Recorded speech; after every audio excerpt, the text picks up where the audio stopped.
Ya, dulu pas lagi kita resign, gak lama kemudian kan itu Ramadan. Kita akhirnya jualan es pisang ijo tuh. Oh, es pisang ijo. Ya, sempet ibaratnya ada yang apa nggak laku sama sekali juga sempet di BNR. Kita ikut-ikut jualan balon berenang, jualan apa kacamata berenang. Itu SMP kelas 1 ya kalau. SMP ya. Ya, di saat yang lain pada main-main, masnya jualan mantesan karena sekarang jiwa bisnisnya. apa ya? Waktu itu mungkin kayak wah, sehari dapat 300.000 bersih gitu waktu SMP gitu kayak tiap minggu. Udah merasakan cuan. Iya, betul, bener. Ini mah rahasia kita ya, sama penonton di YouTube nih. Omsetnya udah berapa nih sekarang nih? Kalau aduh nggak enak juga nih nyebutinnya ya. Boleh kali ya gitu. Saya kasih langsung aja kali ya. Bentar ya. Ini salah satu toko kita doang. Wow.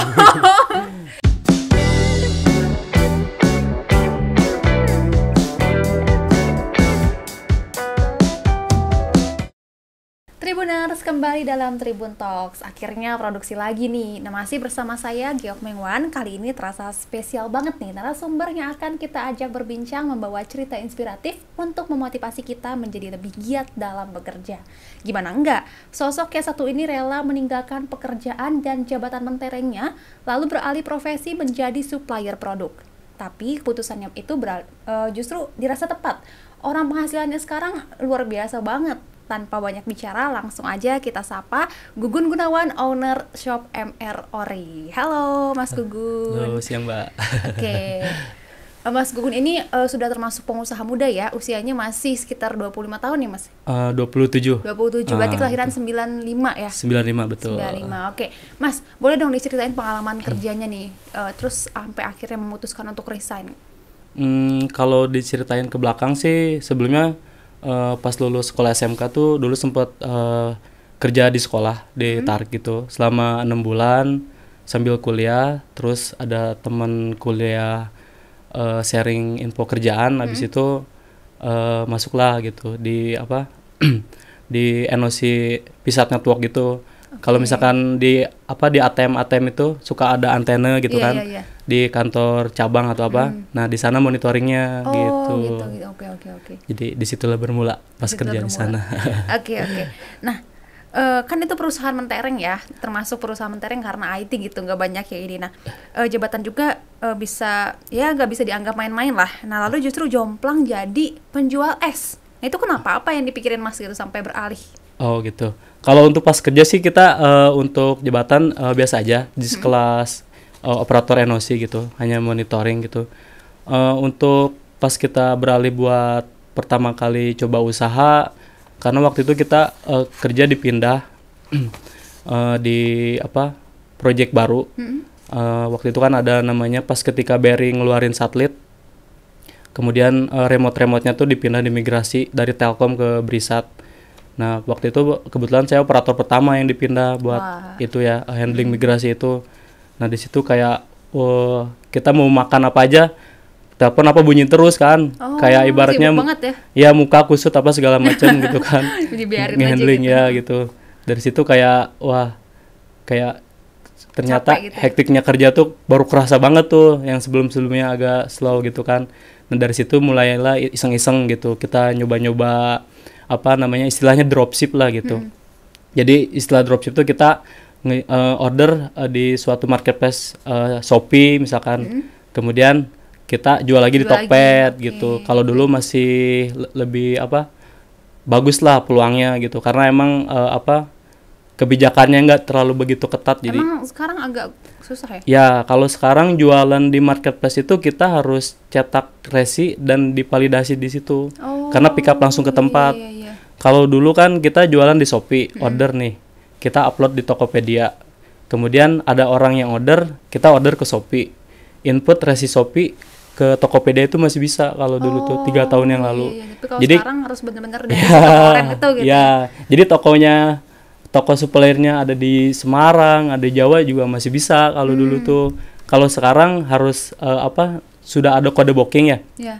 Jadi udah sistem barcode scan di tempat gitu. Jadi verifikasi real time-nya trackingnya itu jalan langsung gitu. Oke, terus akhirnya memilih jadi penjual es gimana? Setir banget itu. Balik lagi ya. Kalau jual es, jadi pas setelah resign kita kan dulu pengen fokusin dropship di gadget. Jadi kita dulu tuh beli gadget laptop atau ultrabook gitu di toko bagus, kadang di Facebook. Kita beli COD-an gitu. Habis itu kita jual di Tokped atau di Bukalapak. Nah, itu untungnya menggiurkan pas lagi kerja dijalanin gitu kan. Akhirnya pas lagi ngemutusin resign juga, mungkin setelah resign mau ngedalemin itu kan. Ternyata enggak semulus yang dibayangkan. Karena kan emang ibaratnya kalau produk itu tuh sumbernya nggak jelas. Jadi pastinya barang itu nemunya atau pas lagi untung-untungannya gitu kan ya. Jadi segala perencanaan tuh nggak bisa ditarget gitu.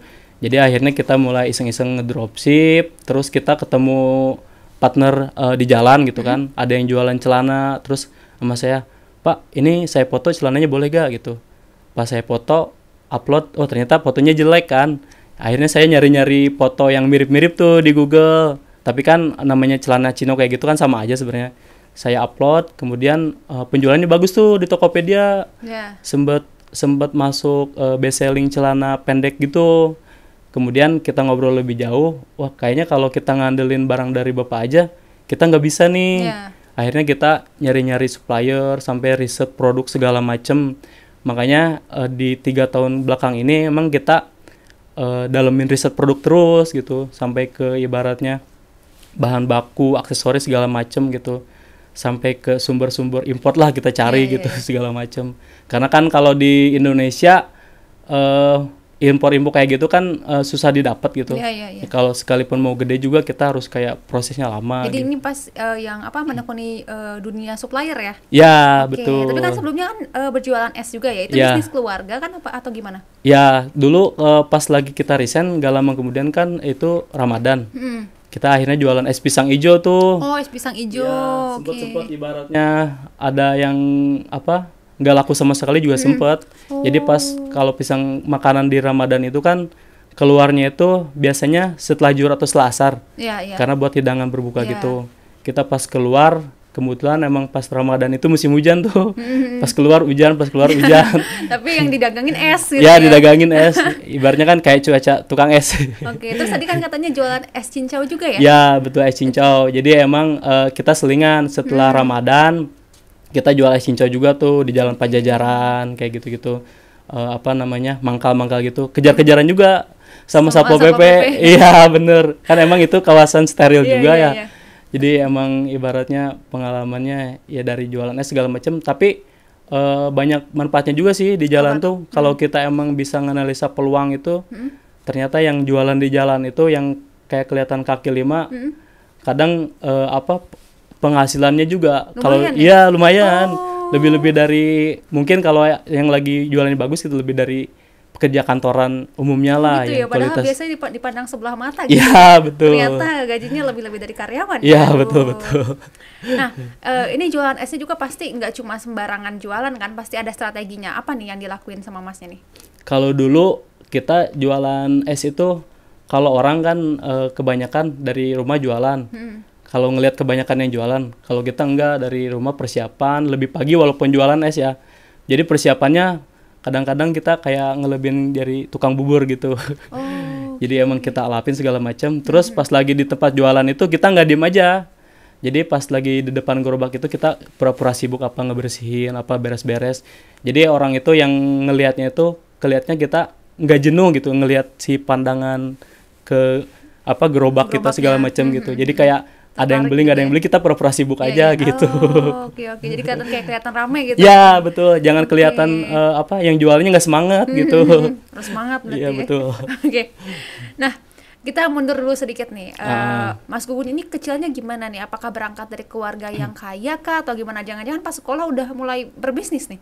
Kalau kecil saya udah 4 kali pindah sekolah waktu SD. 4 kali? Iya, betul. Kenapa tuh? Karena emang keluarga itu kepisah-pisah, ada yang di Bogor, ada yang di Sukabumi, ada yang di Cianjur. Jadi saya sempat di Cianjur 4 tahun, SD kelas 2 pindah lagi ke Sukabumi. Karena waktu itu kan orang tua emang kayak serabutan gitu kerjanya, jadi ngikut-ngikut kondisi lah gitu. Akhirnya nyangkut-nyangkut lagi di Bogor. Setelah paman kan nawarin ya udah sekolah di sini aja. Akhirnya SD kelas 5 pindah ke Bogor gitu. Sampai SMA.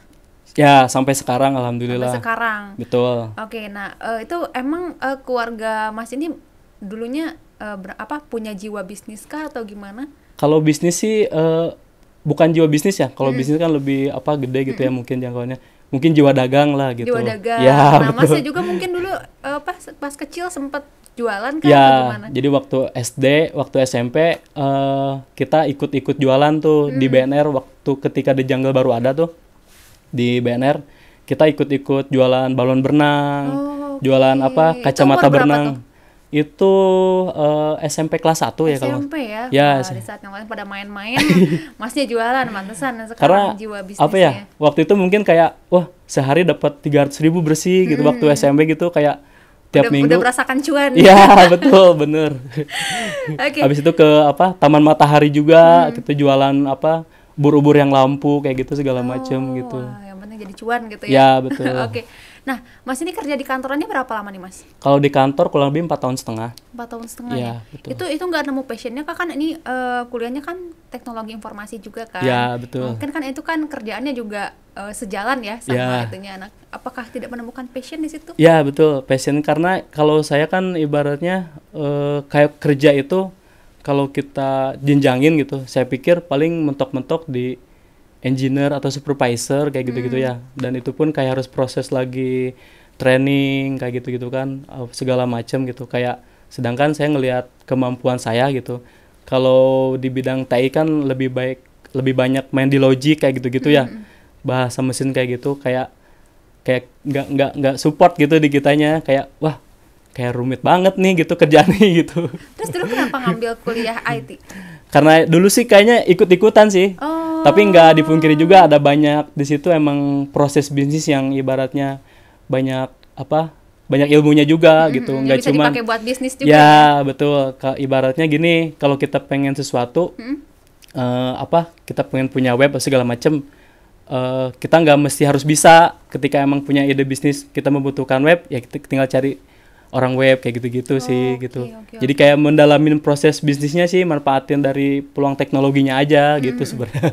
Kalau di di skill personalnya sih nggak terlalu gitu, karena cepet ngebul gitu. cepet kumpul. Iya ya IT ya. Nah, Mas, ayah dan ibu gimana nih ketika Mas memutuskan untuk resign dan malah berbisnis? Kalau waktu itu sih orang tua lebih ngembalin lagi keputusan kita gitu. Sempet juga sih kita pas baru pertama resign kan, dulu tuh masih kayak labil gitu ya. Jadi pas setelah resign kita dari pagi sampai malam main game aja terus gitu kan. Karena emang ada tetangga suka main game juga gitu kan, suka ajakin mabar gitu kan. Bangun habis sholat subuh pagi tidur lagi gitu kan. Kayak dilihat sama keluarga jadi begini, gitu, perubahan segala macam gitu kan. Terus saya mikir juga ya, ketika kita main game push rank gitu, kan yang didapat cuman gelar rank di game doang ya. Yeah. Terus kayak ngelihat temen ada yang ngundang nikah, ada yang segala macem. Wah, orang-orang tuh udah kemana-mana kan, ibarat iya gitu. udah ada yang punya anak segala macem. Masa kita cuman gini-gini doang nih gitu. Akhirnya kita dari situ mulai jualan di WhatsApp kayak gitu-gitu kan. Kayak ternyata nggak semudah gitu. Kayak ngelihat orang lain kan suka bikin status tuh, ngeliat apa orang sih jualan di WhatsApp. Jualan gitu ya. Kita akhirnya ngerasain juga tuh susahnya jualan kayak gitu-gitu gitu. Kebetulan emang ada basic, kita emang ngerti-ngerti lah, memahami dashboard kayak sellernya Tokped kayak gitu-gitu. Akhirnya kita belajar juga di situ. Oh, jadi awalnya jualannya di WhatsApp. Ya di WhatsApp kayak gitu-gitu juga, sama nge-broadcast spam orang gitu. Terus tapi ayah dan ibu mendukung Ayah, akhirnya. ayah dan ibu waktu itu sih balik lagi ke kitanya sih gitu. Oh, Karena jadi emang dibebaskan ya? emang dari SMP apa gitu kita nggak nginduk terus ke orang tua gitu, emang kayak percayain aja gitu, percayain aja. Oke, luar biasa. Jadi sebenarnya Mas Gugun ini memutuskan untuk resign ini apakah terinspirasi dari seseorang kah atau gimana? Dulu karena itu tadi kita pas lagi kerjanya lagi pusing-pusing, terus kita emang sebelumnya juga ada kayak suka lelangan-lelangan gadget di perusahaan, jual beli di OLX ke Tokped kayak gitu-gitu kan. Jadi kayaknya setelah resign planningnya itu batu loncatannya kita jual itu. Ternyata emang supplier yang buat gadgetnya itu emang nggak jelas. Akhirnya kayak tujuan utamanya buat kayak nge-resell gadget bekas kayak gitu-gitu kan jadi kayak wah nggak semangat lagi karena susah gitu kan barang-barangnya juga kan. Oh, Jadi akhirnya dapetnya ya susah kita nyari yang umum-umum aja gitu. Jadi pas pertama kali ketemu temen tuh, ketemu di jalan dia yang jualan cover mobil, terus celana chino. Dari situlah kita mulai tuh ngerintis dan alhamdulillah dianya juga kayak mungkin merasa semangat ya. Karena waktu itu dia jualan di jalan. Akhirnya pembeli utamanya itu cuma saya. Oh. Jadi saya ke situ bawa resi misalnya 30 resi. Terus saya milihin, Pak, chino pendek krem size ini, warna ini, size ini. Yang ini nggak ada. Ada sempat 5 resi atau 6 resi sampai nggak ada stoknya, ke cancel kayak gitu. Akhirnya setelah itu kita ya udah kita cari suppliernya gitu yang biar produksinya itu continue gitu kan. Kalau di online kan nggak bisa nembak stok kayak gitu-gitu ya. benar-benar. Karena reputasi tokonya juga. Akhirnya dari situ udah mulailah ke produk lain, ada celana, ada jaket segala macem. Jadi kalau untuk produk-produk yang dulu tuh barang-barang Tanah Abang, supplier yang ke Tanah Abang ke Pasar Cipulir tuh kan ada dulu. Setelah ada online, mereka itu pengiriman Tanah Abang sama ke Cipulir itu kan agak turun. Iya. Akhirnya sama kita diafiliasi lah. Oh. Jadi barang-barangnya itu ngirim ke kita. iya, Akhirnya kita marketingin tuh di e-commerce kayak gitu-gitu kan. Dan sampai sekarang masih jalan dan kita buat nambah variasi produk. Kita ngebangun juga semi konveksi gitu, gudang segala macam. Oke, tapi apakah terinspirasi dari ayah dan ibu juga nih? Kan berbisnis juga mereka. Kalau terinspirasi sih enggak, emang mengalir aja sih sebenarnya. Mengalir aja ya? Karena kalau emang ibu kan emang sebelumnya juga ibu rumah tangga. Oke. Kalau bapak bertani sebelumnya, kemudian ya jualan es. Mungkin inspirasinya ya kayak ibaratnya setelah jalan jualan iseng-iseng gitu, ternyata ada uang, ada cuan kayak gitu-gitu gitu. Oke. Kayak walaupun kecil-kecilan juga kayak wah udah nggak biasa pegang uang walaupun kecil gitu, nggak biasa kayak harus gimana Harus gitu. gimana Iya caranya bener nih biar gitu. dapat lagi gitu ya. Betul. Oke. Nah, ini menarik nih. Tadi kan jualan es ya. Ya. Terus akhirnya beralih jadi supplier. Nah, Ya. itu gimana prosesnya gitu? Kenapa pengen jadi supplier gitu dari yang tukang es? Emang apa ya? Awalnya merugikah pas jualan es atau mungkin emang pengen aja gitu jadi supplier? Sebenarnya merugi sih enggak. Kita waktu jualan es itu satu keluarga itu jualan es. Cuman manajemennya itu masing-masing. Oh. Jadi kakak saya jualan masing-masing, bapak saya jualan Jadi masing-masing. nggak dikelola bareng-bareng Ya, gitu ya? nggak dikelola bareng-bareng. Terus dari bahan bakunya juga kadang yang lagi kan kalau cincau itu daunnya itu kita nyari ya. Iya. Jadi kalau lagi ada stoknya daun itu lagi ada gampang, kadang dapat gampang gitu. Tapi kalau lagi susah itu sampai nyari ke Parung, sampai ke perbatasan Depok kayak gitu, nyari pohon daun cincau itu.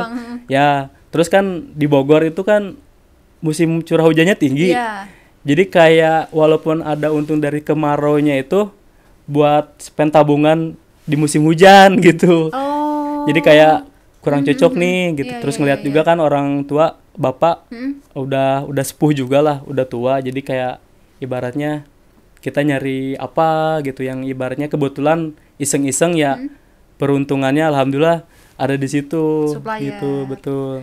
Oke. Berangkat dari dropship juga sebelumnya. Ternyata kan orang tuh beraneka ragam ya di luar itu. Kalau setelah main di e-commerce tuh ada yang karakternya orang bisa jualan tapi nggak punya produk. Oke, Gitu. iya, jadi Ada yang punya produk tapi nggak bisa jualannya. tapi nggak bisa jualan gitu. Ada yang emang bisa dua-duanya ya ibaratnya mereka yang jadi-jadilah sekarang gitu. Oke. Kebetulan emang kita berangkat dari dropship karena kebanyakan di Indonesia itu kebanyakan reseller gitu. Banyaknya yang ibaratnya orang-orang yang bisa jualan tapi mereka mungkin nggak bisa sumber produknya tuh nggak tahu di mana. Mungkin prosesnya juga terlalu gede atau segala macam. Mungkin mereka kebanyakan reseller dan dropship itu. Oke. Nah berangkat dari itu kita mikir juga tuh jatuhnya kan kalau dropship itu kita kelola ya tanpa ada imbalan segala macam. Kalau kita mindsetnya bahwa dropship itu marketing gratis gitu, yang nggak harus kita gaji tapi mereka yang masarin menjualin produk kita. Akhirnya iya. kita mikir tuh gimana caranya dropship ini kita tampung tuh. Ada juga yang ibaratnya baru lulus SMK, dia udah per bulannya itu udah nyentuh 100 sampai 90 juta. Wow, SMK ya? SMK, orang Pacitan. Saya Wah. belum bertemu sama Langsung, sekali. Iya, betul. Wow. Ada tuh di Shopee namanya tokonya Hoodwear gitu apa gitu. Oh, jadi kayak ngejualan apa? Hoodie itu ya? Enggak, nama tokonya Hoodwear, Hoodwear. tapi dalamnya banyak beraneka Oh, ragam. macam-macam. Dan Iya. itu yang Dropship supply itu. Mas. Ya, saya Wow. gitu. Jadi kayak cerminan saya waktu dulu gitu kayak Seperti berkaca ya ya. gitu. Enggak juga. Seperti masa lalu. Ya, betul. Oke, Mas Gugun, ini selain nge-supply apakah produksi sendiri barang yang Mas Gugun supply? Ya, betul. Kita produksi sendiri juga. Mm. Kebetulan kita emang berangkat dari sebelumnya Maklunan yang ada daerah di Kabupaten Bogor. Mm. Jadi ngelihat dari COVID ini kan lumayan efeknya gede tuh. Iya. Akhirnya kita ngelihat itu banyak yang ibaratnya ternyata di pinggir-pinggir itu kebanyakan yang ibaratnya yang profesinya ngejahit apa segala macam itu yang kerjanya di Jakarta, Jakarta Barat, yang di mana-mana itu pas lagi COVID itu emang pada pulang tuh ke rumah, Iya. terus dapat cerita-cerita kan ibaratnya ini Gun, banyak yang tukang jahit nih nanyain kerjaan gitu kan, kayak mereka itu kayak apa, berapapun digajinya yang penting ada kegiatan gitu. Kalau dulu kan saya konsepnya bukan manfaatin mereka ya, gimana caranya dulu nih, yang penting sebenarnya banyak banget itu tukang jahit itu tuh dari PHK-an garmen, Oh. dari semi konveksi banyak juga kan ya yang emang stop kerja tuh pas COVID tahun awal tuh. Iya. Lumayan juga nah. Akhirnya kita mulai iseng-iseng lah beli mesin segala macam gitu kan. Terus produksi lah kecil-kecilan gitu kan. Di 2019 tuh masih pinjam rumahnya teman yang di Lewiliang gitu. Dan sekarang tahun ketiga alhamdulillah udah ngebangun punya. gudang Oke, gitu. luar biasa. Itu yang diproduksinya pakaian jenis apa tuh? Pakaian dari kategori outwear, jaket gitu ya. Ada hoodie di situ, ada bawahan juga, ada celana Jadi gitu. macem-macem ya. Ya, kita unisex sama segala usia dari anak-anak sampai dewasa ada Oke. gitu. Nah, selain penjahit yang terkena PHK ini itulah, itu apakah ada tenaga sumber daya manusia lain yang diserap gitu akhirnya oleh Mas Gugun ini untuk diberdayakan? Alhamdulillah ada sih efeknya gede juga gitu. Sebelum yang keluarganya emang bergelut di bidang es cincau itu semua yang ada telur gulung segala macam, akhirnya ikut ngelola bareng-bareng gitu. Akhirnya ada juga yang adik kelas sekolah di kampus, adik kelas sekolah di SMK gitu. Terus yang ibaratnya orang-orang sekitar juga gitu. Emang ada lah gitu. Oke, Tapi kebanyakan emang kalau kurang lebih kalau yang di gudang yang running itu 50 orang lah kalau ada di data absen itu. Tapi kebanyakan emang kita maklun di luar karena emang kapasitas juga nggak muat gitu ya. Akhirnya kita emang kebetulan ada yang tukang jahit yang punya mesin di rumah, jadi kita kirim potongannya Di aja. WFH gitu. Ya WFH produksi betul. Oke. Nah, supplier kan banyak nih ya Mas, Betul. terutama di fashion nih, ini melimpah banget nih di e-commerce nih. Strategi yang membuat usaha Mas Gugun ini dilirik pembeli itu apa? Terus karena kan sedikit lebih berbeda, lebih baik daripada sedikit lebih baik gitu. Kalau kita sih ngutamain kualitas ya. Karena emang kita jaga betul gitu. Kayak di Shopee gitu, kita bukan official store ataupun Shopee Mall gitu. Dengan penilaian kurang lebih 100.000 penilaian lebih. Performance toko kita 4,9. 4,9 Ya. hampir sempurna ya. Hampir sempurna. Malahan yang Shopee Mall sendiri itu ada yang 47, 48. Makanya kalau kita ada sekalipun ada emang kesalahan, walaupun rugi retur kita tanggung jawab lah gitu. Oke. Jadi emang jangan sampai ibaratnya kan orang itu order ke kita dengan pertama rasa coba-coba kan. Iya. Gak mungkin dong di akhirnya ada pengen rasa penyesalan order di kita. Jadi sekalipun emang sih banyak kalau dari mekanisme kerja juga kesalahan itu pasti ada ya. Dari quality control, dari pengambilan resi, salah ngambil atau apa gitu. Cuman kalau kita setelah terjadi emang ada kesalahan, kita tanggung jawab 100% gitu. Mantap. Jadi iniin kepercayaan pembeli Ya, biar betul. loyal jadinya Betul. nantinya. Oke. Nah, dengan strategi yang dipakai sekarang nih, sayap dari usaha Mas Gugun ini sudah selebar apa nih? Kalau dibilang lebar sih, alhamdulillah sih kita emang ada malah sempet crossboarding ekspor juga. di ASEAN. Ya emang itu dibantu pihak ketiga Shopee sih. Jadi sempat kita supply ke Malaysia, ada ke Singapura juga, ke Filipina juga gitu produk-produk kita. Wow, mantap ya, sudah internasional. Belum sih ya, baru ASEAN lah. ASEAN udah luar negeri ini. Iya betul. Oke. Mas Gugun, ini mah rahasia kita ya, sama penonton di YouTube nih. Omsetnya udah berapa nih sekarang nih? Kalau, aduh nggak enak juga nih nyebutinnya ya. Boleh kali ya gitu. Saya kasih langsung aja kali ya. Bentar ya. Deg-degan ya. Ini salah satu toko kita doang. Wow.